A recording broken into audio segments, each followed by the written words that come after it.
Hello everyone, देखिए trigonometry में आपको क्लास 10 तक की करवा चुका हूँ और ट्रिग्नोमेट्री एक्सट्रीम लेवल तक हम पहुँचाते रहेंगे, आगे बढ़ते रहेंगे उसके अंदर। लेकिन मैं आपको बता दूँ, जो 10th स्टैंडर्ड के स्टूडेंट्स हैं उनके लिए वो काफ़ी है काफ़ी भी नहीं, उससे भी आगे है वो।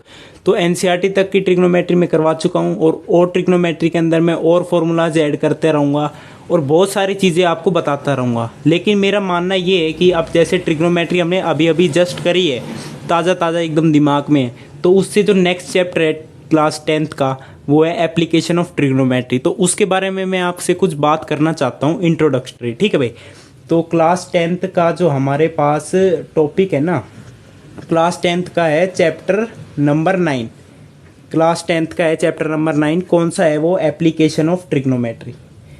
सारी खेल ट्रिग्नोमेट्री का है भैया, इस चैप्टर में सारा खेल ट्रिग्नोमेट्री का है। और एक बात और बता दूं, इसमें सिर्फ एक एक्सरसाइज है, उसमें 16-15-16 क्वेश्चन है, वो हम फटाफट कर लेंगे, कोई दिक्कत वाली बात नहीं है। अभी तो हम इंट्रोडक्टरी क्लास ले रहे हैं इसके, ठीक है। Introductory class of chapter 9 class 10th। Application में कैसे करेंगे हम? देखिए, साइन थीटा का यूज़ होगा, कोस थीटा का यूज़ होगा, आपको पता होना चाहिए, कोट 30 √3 वो सब बातें काम आएगी जो मैं आपको पढ़ा चुका हूँ। तो पहले वो पिछली वीडियो सभी देख लीजिए। मैंने ट्रिग्नोमेट्री नाम की अलग प्लेलिस्ट भी बना रखी है और जो क्लास 10th के जिसमें हमने क्वेश्चन सोल्व किए उसकी अलग प्लेलिस्ट है, तो आप उसे जाकर जरूर देखिए और चैनल को भाई सब्सक्राइब जरूर करें, ठीक है भाई। और इस वीडियो को भी जितना हो सके उतना शेयर करें। अब कहने की बात ये, इसके अंदर एक होता है ऑब्जर्वर यानी जो आदमी देख रहा है, एक होता है ऑब्जेक्ट। बहुत आसानी से समझा दूंगा मैं आपको, कोई दिक्कत वाली बात नहीं। अब ऑब्जर्वर है ना, यहाँ मान लिया मैंने ऑब्जेक्ट, यहाँ मान लिया ऑब्जेक्ट, यहाँ भी हो सकता है, यहाँ भी हो सकता है। लेकिन मैं कह रहा हूँ ऑब्जर्वर की जो आंख है ना, आंख वो जब ऑब्जेक्ट को देख रही है, यहाँ पे ऐसे देख रही है, ऑब्जेक्ट आपका क्या हो, यहाँ पे है भाई, आंख इसको ऐसे देख रही है, ऑब्जेक्ट बिल्कुल सामने है, सेम लेवल पे है, तो आंख इसको ऐसे देख रही है। तो ऑब्जेक्ट आपका कहीं भी हो, यहाँ है ऑब्जेक्ट, तो आंख आपकी कैसे देख रही है? ऐसे देख रही है। तो बेसिकली मैं आपको इंट्रोडक्ट करवाना चाहता हूँ लाइन ऑफ साइट से। तो ये जितनी भी लाइन मैंने बना दी ना, जितनी भी लाइन बना दी मैंने, ये सब क्या है? ये सब क्या है? Line of site.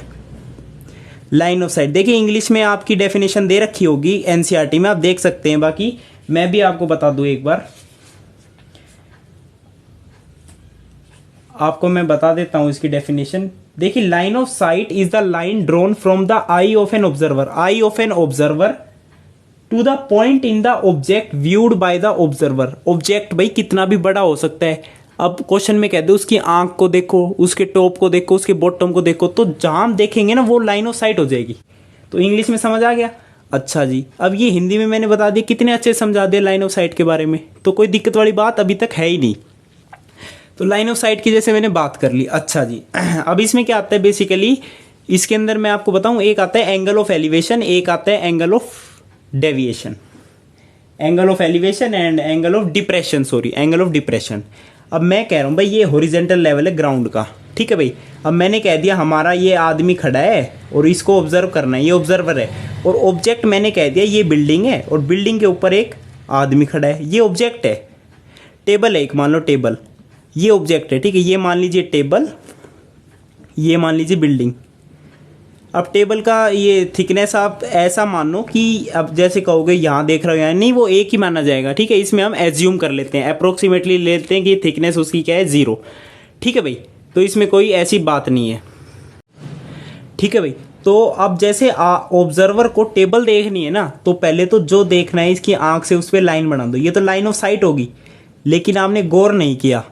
अब मैं कह रहा हूं इसमें जो है, हम इसमें अगर ऑब्जेक्ट की हाइट आपको दे रखी है तो आप यहां से लोगे आंख की। अगर हाइट नहीं दे रखी ना, तो ऑब्जेक्ट को डिमिनिश्ड मानोगे, डिमिनिश यानी बहुत छोटा। तो बेसिकली बहुत छोटा यानी ग्राउंड से बिल्कुल टच में है, और यहां से हम इसको लाइन ऑफ साइट लेंगे यहां से। अगर हाइट नहीं गिवन है, हाइट गिवन है तो हाइट से लेंगे, वरना हम इसे 0 हाइट मानकर अप्रोक्सीमेट ऐसे एंगल ले लेंगे। अब ये लाइन ऑफ साइट बन गई, ये हमारे पास क्या बन गई? Line of site. ध्यान से देखिए, एक ही वीडियो में सारा चैप्टर समझ आ जाएगा आपको।